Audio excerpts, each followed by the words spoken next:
और अब आज तक पर आज की सबसे एक्सक्लूसिव जानकारी, और इस जानकारी के मुताबिक हॉकी के जादूगर मेजर ध्यानचंद को भारत रत्न मिलना तय था। यानी आज तक पर यह बड़ा खुलासा हो रहा है, और वो भी है सचिन तेंदुलकर को लेकर। आज तक की एक्सक्लूसिव रिपोर्ट आपके सामने। दरअसल हॉकी के जादूगर मेजर ध्यानचंद को भारत रत्न मिलना तय था।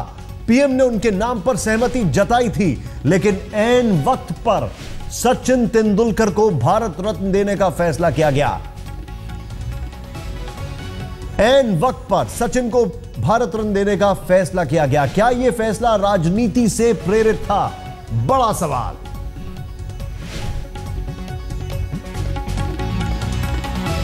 जरा सोचें, यह बड़ी खबर है। आज तक के पास एक्सक्लूसिव जानकारी के मुताबिक जादूगर हॉकी के मेजर ध्यानचंद को भारत रत्न मिलना तय हो चुका था। प्रधानमंत्री उस वक्त के प्रधानमंत्री मनमोहन सिंह ने उनके नाम पर सहमति जताई थी, लेकिन आखिरी क्षणों में ऐन वक्त पर सचिन तेंदुलकर को भारत रत्न देने का फैसला किया गया। क्या यह फैसला राजनीति से प्रेरित था? बहुत बड़ा सवाल। क्या यह फैसला राजनीति से प्रेरित था?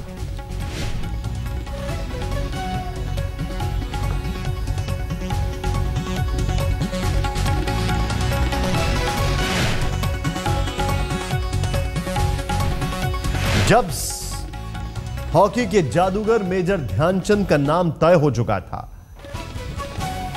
फिर एकाएक यकायक सचिन तेंदुलकर का नाम कैसे आया सामने? कुछ ही दिनों के अंदर सचिन का नाम फॉरवर्ड कर दिया जाता है और सचिन को भारत रत्न की घोषणा कर दी जाती है। सारे अप्रूवल, सारी चीजें तय हो जाती हैं बस कुछ ही दिनों के अंदर।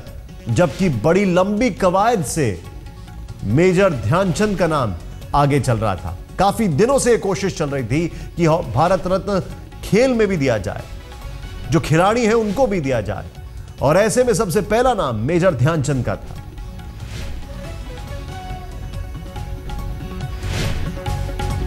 आज तक की एक्सक्लूसिव रिपोर्ट, बस अब हम आपको दिखाने जा रहे हैं अपनी एक्सक्लूसिव रिपोर्ट आपसे कुछ ही क्षणों में, कि कैसे यह पूरा सब कुछ सामने आया।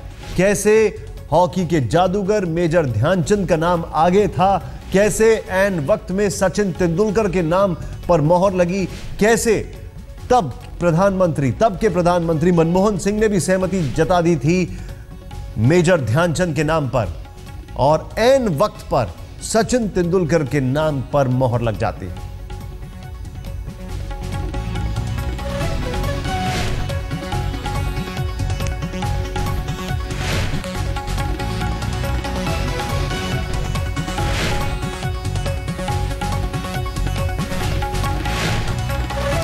इस पूरी कहानी में सबसे बड़ी बात यह है कि इससे पहले कभी भी खिलाड़ियों को भारत रत्न नहीं दिया गया था।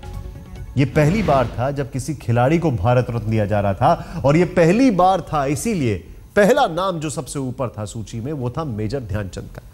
सचिन तेंदुलकर को कैसे मिला भारत रत्न? क्यों भारत रत्न दिए जाने में हॉकी के महान खिलाड़ी मेजर ध्यानचंद को दरकिनार किया गया? क्या मनमोहन सिंह ने राजनीतिक फायदे के लिए सचिन को देश का सबसे बड़ा सम्मान देने का फैसला किया था? आज तक की एक्सक्लूसिव रिपोर्ट देखें। जब सचिन तेंदुलकर को भारत रत्न दिया जा रहा था, तब यह सवाल भी बदस्तूर उठ रहा था कि हॉकी का जादूगर ध्यानचंद देश के सबसे बड़े सम्मान का पहला अधिकारी क्यों नहीं बना। आज तक को मिले दस्तावेज से साफ पता चलता है कि मेजर ध्यानचंद और प्रोफेसर CNR राव के नामों पर सहमति बन जाने के बाद अचानक सचिन तेंदुलकर का नाम भारत रत्न के लिए भेजा गया, और तब भेजा गया जब देश में विधानसभा के चुनाव होने वाले थे। RTI से मिली जानकारी के मुताबिक 16 जुलाई 2013 को तत्कालीन खेल मंत्री जितेंद्र सिंह ने प्रधानमंत्री को चिट्ठी लिखकर मेजर ध्यानचंद को भारत रत्न दिए जाने की वकालत की थी। पत्र व्यवहार से यह भी साफ हो गया कि इस पुरस्कार की संस्तुति खुद प्रधानमंत्री करते हैं, किसी औपचारिकता की इसमें जरूरत नहीं है। आंतरिक पत्र व्यवहार से यह बात भी सामने आई कि ध्यानचंद को भारत रत्न दिए जाने की बात प्रिंसिपल सेक्रेटरी के सामने दिसंबर 2013 में रखी जाएगी, यानी सब कुछ तय लग रहा था। तभी जाने माने वैज्ञानिक और योजना आयोग के सदस्य कस्तूरी रंगन ने 28 सितंबर 2013 को प्रोफेसर CNR राव का नाम भारत रत्न के लिए भेजा। इस आंतरिक पत्र व्यवहार में लिखा गया है कि DST यानी विज्ञान और प्रौद्योगिकी विभाग से प्रोफेसर R राव पर एक राइटअप लिया जाए। साथ ही नोटिंग में यह भी लिखा गया कि चुनाव आयोग की राय भी ली जाए। तत्कालीन PM मनमोहन सिंह के प्राइवेट सेक्रेटरी ने इस आंतरिक पत्र व्यवहार में 17 अक्टूबर 2013 को अपनी नोटिंग में लिखा, PM सहमत हैं, अब DST से राइटअप मंगाया जाए, CSE यानी मुख्य निर्वाचन आयुक्त से अनापत्ति ली जाए, इसके बाद PM की तरफ से औपचारिक संस्तुति राष्ट्रपति को भेजी जाएगी। आंतरिक पत्र व्यवहार से ये साफ हो गया कि 24 अक्टूबर 2013 को प्रोफेसर CNR राव का नाम भारत रत्न के लिए तय हो गया था।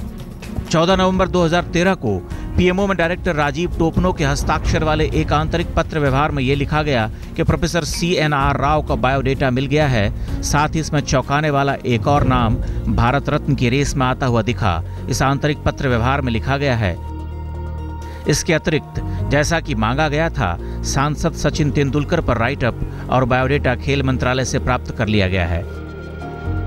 RTI से मिले कागजों से ये साफ तौर पर जाहिर होता है कि सचिन तेंदुलकर भारत रत्न की रेस में पहले से नहीं थे। उनका नाम अचानक आया और तुरंत फुरत सारी कार्रवाई जल्दबाजी में पूरी की गई। इसके आगे इसमें लिखा गया है, PM 2 ड्राफ्ट FA और FB जिसमें सचिन तेंदुलकर और प्रोफेसर CNR राव को भारत रत्न दिए जाने को लेकर राष्ट्रपति को निवेदन सहमति प्रदान करें। ये दोनों व्यक्ति ऐसे किसी भी राज्य से ताल्लुक नहीं रखते हैं जहां पर चुनाव हो रहे हैं, इसलिए चुनाव आयोग से सहमति लेने की कोई जरूरत नहीं है। आंतरिक पत्र व्यवहार में तत्कालीन PM के प्राइवेट सेक्रेटरी ने अपनी नोटिंग में 15 नवंबर 2013 को लिखा है,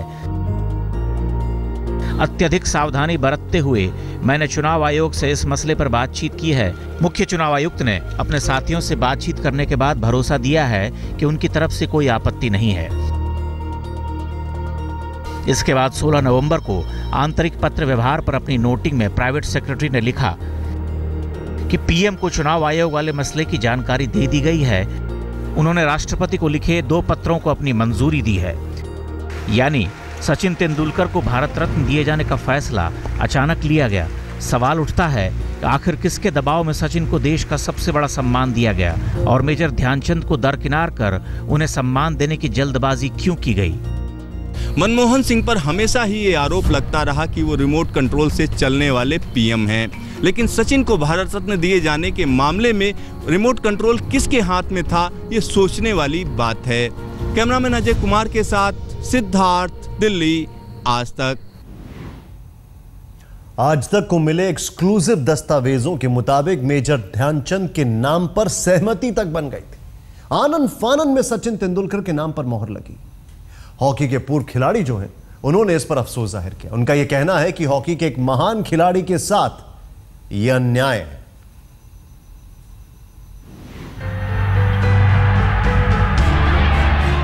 लोग छूट जाते हैं, कीर्ति बनी रहती है। हॉकी के महान खिलाड़ी मेजर ध्यानचंद भी दशकों पहले गुजर गए, लेकिन हॉकी में उनके कीर्तिमानों की कहानियां जीवित हैं। यही वजह है कि जब खिलाड़ियों के बीच देश के सबसे बड़े सम्मान के लिए सचिन तेंदुलकर को चुना गया तो ध्यानचंद हमारे ध्यान में आए। RTI कर्ता देवाशीष भट्टाचार्य ने जो जानकारी PMO से जुटाई, उससे पिछली सरकार पर सवाल खड़े हो गए।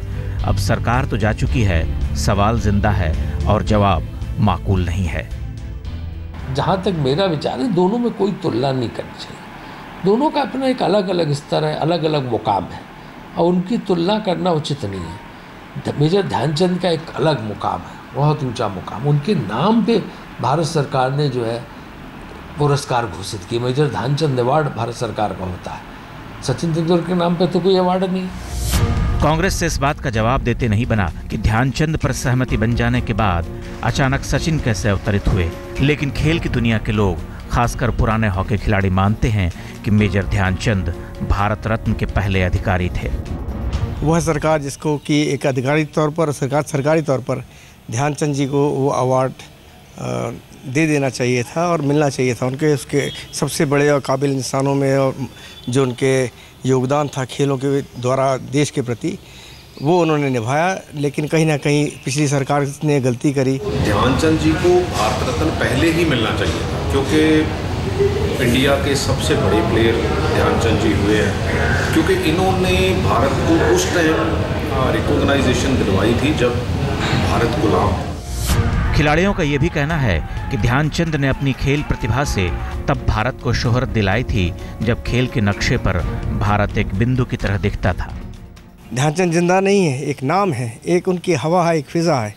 उसको दोबारा पुनर्जीवित करने के लिए ये अवार्ड हॉकी के लिए, ध्यानचंद के लिए, देश के लिए ध्यानचंद जी को मिलना चाहिए। हॉकी के पूर्व खिलाड़ियों ने उम्मीद जताई है कि नई सरकार ध्यानचंद के साथ हुए अन्याय को खत्म करेगी, उन्हें भारत रत्न दिया जाएगा। ध्यानचंद को भारत रत्न दिए जाने की मांग पहले से उठती रही है और क्रिकेट के उन्माद से बाहर का समाज हमेशा ये मानता है कि भारत रत्न पर ध्यानचंद का हक सचिन से पहले जरूर है। पूरा देश सचिन तेंदुलकर को भारत रत्न दिए जाने पर झूम उठा और हॉकी के जादूगर को सभी भूल गए। लेकिन सवाल ये है कि भारत रत्न जैसे राष्ट्रीय सम्मान को क्या राजनीति के चश्मे से देखा जाना उचित है? क्या इस फैसले में इतनी पारदर्शिता नहीं होनी चाहिए थी कि जनता इस फैसले को साफ साफ समझ सकती? कैमरामैन अजय कुमार के साथ सिद्धार्थ, दिल्ली, आज तक।